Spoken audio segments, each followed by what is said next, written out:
የሚነጋ ለገንዘብ፣ የሚመሽ ለገንዘብ፣ የሚዋል ለገንዘብ፣ የሚታደር ለገንዘብ፣ የምንተዋወቅ ለገንዘብ፣ ወዳጅ የምንሆን ለገንዘብ፣ የምንዋይ ለገንዘብ፣ ሰው የምናቀብር ለገንዘብ፣ የምንደውል ለገንዘብ፣ ሰላም የምንል ለገንዘብ፣ ሰው የምናጠምድ ለገንዘብ፣ ወጥመድ የምንተመትብ ለገንዘብ።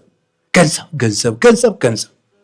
መድኃኒዓለም ይንቀለው ይሄን እንደው እውነት እንዲቀልቤ ነው ነግራቸው።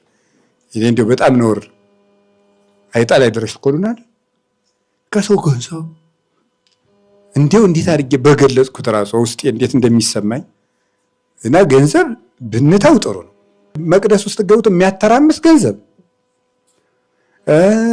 የሚል ገንዘብ ከላይ እስከታች ድረስ የሚበጠብጥ ገንዘብ እና ይሄን ገበያ ምን ያንጫጫዋል ይባሉታል። ሰውየው እበልጣል በለጥ ሌላ ምን አለ?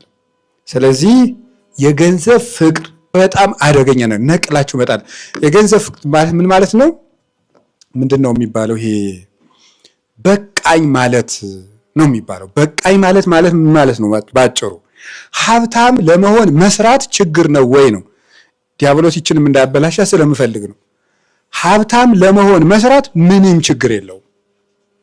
ቅዱስ ዮሐንስ አፈወርቅም እኛ ሀብትን አናወግዝም፣ በሀብት የሚመጣውን ትዕቢትና ስግብግብነት ነው ብሏል። ሀብታም መሆን አይደለም ችግሩ። ግን ሀብታም መሆን አቃተኝ ብለህ ማዘን፣ መተግስ፣ 24 ሰዓት ለገንዘብ መኖር ፈጣሪህን ትተህ